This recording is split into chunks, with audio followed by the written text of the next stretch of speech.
Olá, amigos da TV Araguaia. Estamos de volta com o nosso terceiro bloco do programa Saúde é Tudo. E hoje o tema é Setembro Amarelo. E quem está aqui conosco no nosso estúdio é o Dr. Adelman Soares Azevedo, médico psiquiatra, diretor da clínica IGEA, na cidade de Goiânia, capital de Goiás. Doutor Adelman, estávamos falando então a questão dos casos de reincidência, né, do suicídio, e o senhor então pode finalizar. Olha,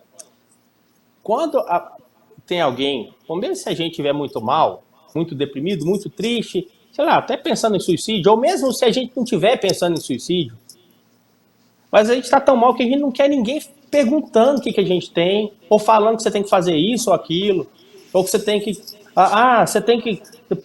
Tem que parar de pensar assim, tem que parar de fazer isso, fazer aquilo. Se a gente for analisar por nós mesmos, em momentos que a gente não está bem, a gente não quer ficar muito escutando os outros barulhando no nosso ouvido. Então, vamos pensar dessa forma. Se tem alguém que está assim na família de vocês, nos amigos, deixe essa pessoa saber e fale para ela só o seguinte, ó, fulano, eu te amo, você saiba disso. Ou então, se você não amar a pessoa, você não precisa de falar isso, né? Mas eu gosto de falar porque eu amo todo mundo.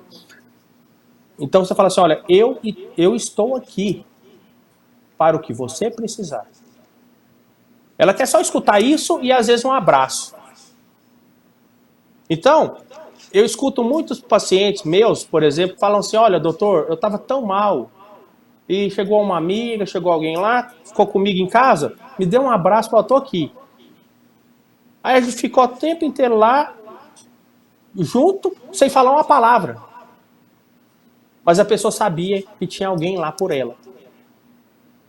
A outra pessoa respeitou o espaço da que estava mal, não ficou perguntando, porque toda vez que você fica perguntando, a pessoa vai falar do problema e vai sofrer mais ainda. Então, o ideal mesmo é, se a pessoa está mal, é levar no médico para resolver o problema. Não ficar Com certeza. alimentando.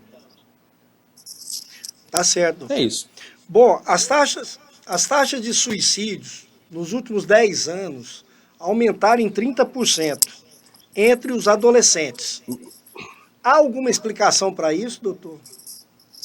Porque a gente já ouvimos falar de suicídio anos atrás, mas geralmente eram pessoas mais de idade, as pessoas, né, de 40 anos acima, e hoje a gente está vendo aí que aumentou muito no caso dos adolescentes. Então, talvez, bem provável que esse meio mais virtual, online, faz com que as pessoas sejam mais imediatistas, tenha contribuído para isso. A gente vê que os adolescentes hoje estão um pouco mais estressados, um pouco mais irritados. O meu trabalho, meu foco, embora seja mais adulto, na psiquiatria do adulto, eu atendo muitos adolescentes, e a minha esposa é psicóloga da infância e adolescência, então a gente troca muita experiência. E a gente nota que os adolescentes hoje eles estão menos tolerantes a frustrações. E aí você vai poder pensar e elaborar um monte de hipóteses e teorias para justificar por que isso está acontecendo. É a criação? É a internet? É o imediatismo? É a educação que está sendo dada na escola? Então vamos deixar os cientistas e os pesquisadores cada vez entrarem mais nesse assunto das causas. Mas mais importante do que pensar nas razões para o suicídio ter aumentado nessa população, nessa faixa etária, é pensar em como é que a gente pode lidar com isso, como que a gente vai fazer para reduzir. Uma das formas é isso que a gente está falando agora.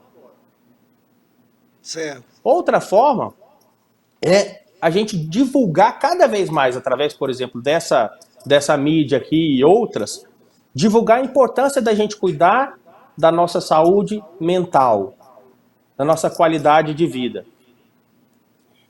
A importância de dar suporte para os pais, para os cuidadores, para que eles tenham tanto compreensão, quanto mais embasamento, mais o maior auxílio para poder lidar com os filhos adolescentes.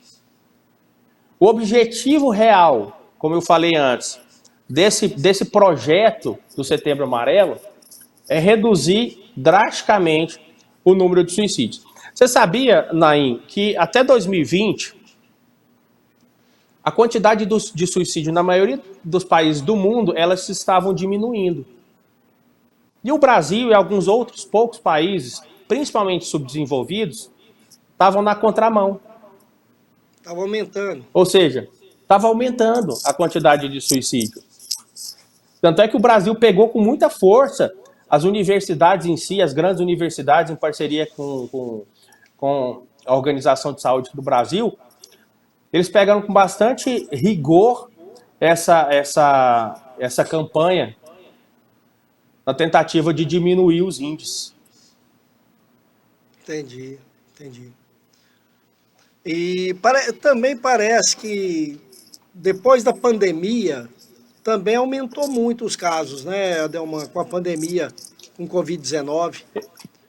Eu não tenho nenhum dado assim para te falar. Não, eu não tenho um dado específico para te falar do aumento do suicídio depois da pandemia. Mas realmente aumentaram muitos casos, tanto de depressão, de pânico, de transtorno de ansiedade. Aumentaram demais. Então, se aumentaram os casos, provavelmente aumentou a quantidade de suicídio. Com certeza. O ano passado, na PRF, na Polícia Rodoviária Federal, só no ano passado aconteceram 35 suicídios entre policiais rodoviários federais. Não sei se o senhor sabia disso. É porque nós não sabia desse dado, não. Nós participamos de um evento na PRF e justamente no Setembro Amarelo. E foi onde teve um vídeo que foi feito pela própria PRF e onde o médico da PRF ele relatou esse dado, né? 35 PRFs, policiais federais, suicidaram o ano passado.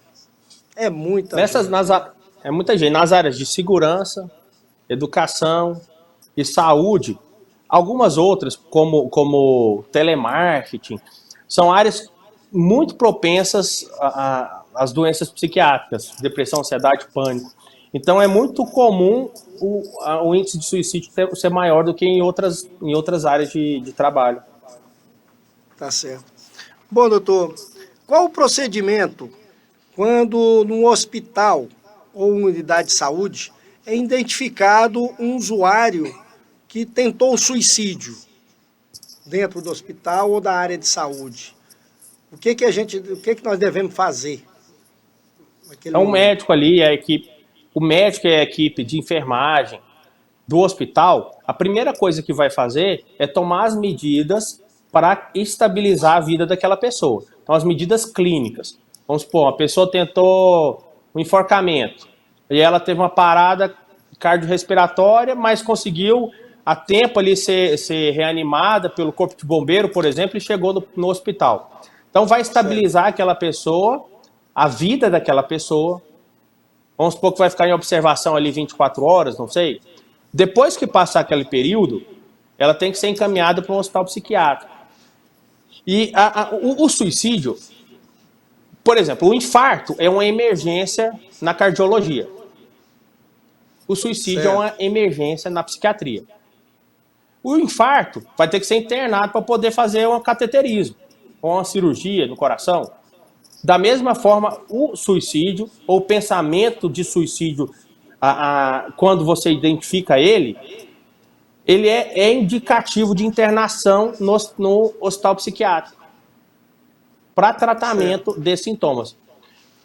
Você vai tratar ali, entrar com medicamento de forma mais incisiva para melhorar aquele sintoma, aquele quadro patológico de uma depressão, por exemplo.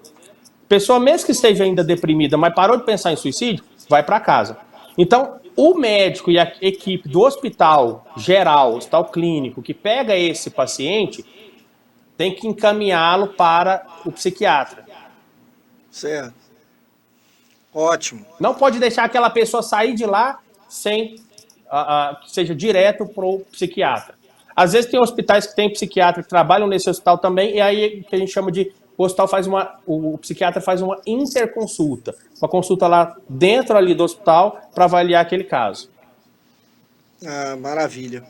Bom, doutor, para que os nossos telespectadores possam conhecê-lo melhor, eu gostaria que o senhor falasse um pouco também do senhor, né? O senhor é médico psiquiatra, durante a nossa entrevista, o senhor disse que fez a faculdade, a universidade em Uberaba, e o senhor é natural de Goiânia. Fala para nós um pouquinho aí do doutor Adelman, para que o pessoal possa conhecer o senhor melhor. Só um minutinho aqui, então. Calma aí. Tá legal.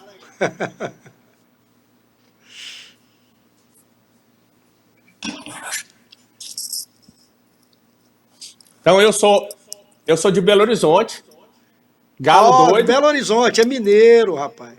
Mineiro, Torcedor do Galo. Galo doido. Galo Torcedor doido. do Galo. Inclusive, tem um paciente aqui que me consulta comigo. Ah, Vocês estão vendo? tô vendo um galo ali, no canto. Tem ali, tá vendo um galo ali, ó? Tô vendo o galo. Ele me deu um galo. O paciente O paciente deu um galo de presente. Esse paciente, ele disse que vinha pra cá, toda vez passava na estrada, na beira de estrada, tava um cara vendendo esse galo. Aí ele falou assim, não, vou comprar pro meu médico, ele é Atlético Mineiro.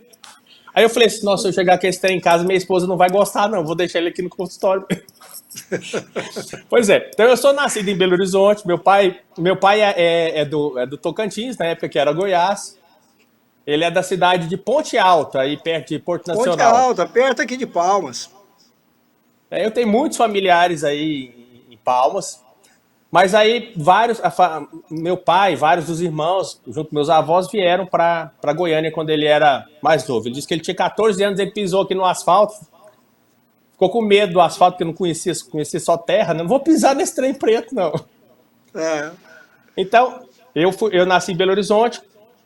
Minha mãe é de Belo Horizonte, a família da minha mãe fez psicologia em Belo Horizonte, meus pais se conheceram na faculdade, com 3 anos para 4, eles se mudaram para Goiânia comigo, e desde 3 para 4 anos eu moro em Goiânia. Certo. Então, eu sou praticamente um goiano, né? Fiz faculdade em Uberaba, na Universidade de Uberaba, sempre gostei dessa parte de hipnose, então... Meu primeiro livro de hipnose eu li com 13 anos. Então eu comecei a estudar esse assunto e hoje trabalho também com isso, e programação neurolinguística. Já fui professor de residência de psiquiatria aqui no Hospital Geral de Goiânia.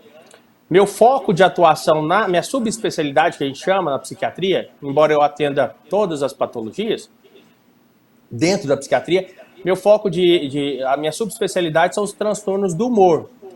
Depressão, transtorno bipolar, a grosso modo essas patologias.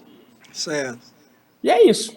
Sou casado, tenho um filhinho de 9 anos, que você conhece. O Daniel, atleticano também, torcedor do Galo. E tá atleticano. Né? Tá certo. Tem um livro que chama Libertar, que ajuda muita gente. Eu escrevi para os meus pacientes, assim, todo paciente que ele vem comigo aqui, eu dou um livro de presente. Ele consultou, e esse livro eu escrevi assim, eu escrevi em 2011, eu publiquei em 2012. Eu escrevi um texto sobre pânico.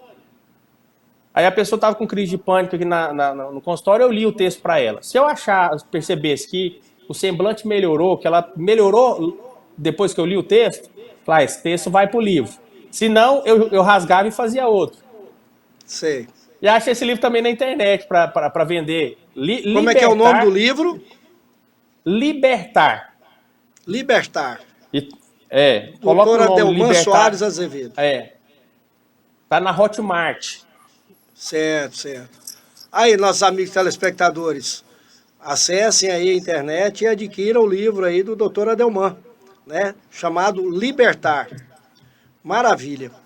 Bom, doutor Adelman, eu quero agradecê-lo mais uma vez por disponibilizar o tempo do senhor.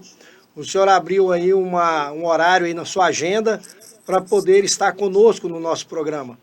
Então, os nossos telespectadores, às vezes não saibam, mas eu estou falando aqui diretamente da cidade de Palmas, Tocantins, e o doutor Adelman, na cidade de Goiânia, capital de Goiás.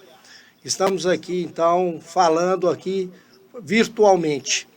Mas, mais uma vez, então, doutora Adelman, muito obrigado pelo seu tempo disponibilizado ao nosso programa e aos nossos telespectadores. E eu deixo sempre as portas do programa Saúde é Tudo aberta para o senhor. Naim, eu agradeço a TV Araguaia, o programa Saúde é tudo em nome do Naim. Agradeço as pessoas que assistiram, que vão assistir o programa. E eu fico muito feliz desse esforço do canal e do programa em si para falar sobre esse assunto que é tão importante. E a gente falando aqui, a gente não percebe o tanto de vida que vai ser salva depois de assistir essa entrevista. A gente não consegue mensurar, mas você pode ter certeza que a gente vai ter salvo muitas vidas. Deus te ouça, Deus te ouça. E ele está nos ouvindo. Bom, meus amigos, então terminamos mais um programa Saúde é Tudo. E eu quero aqui agradecer a vocês pela nossa audiência. E eu espero vocês no nosso próximo programa. Um grande abraço. Fiquem com Deus.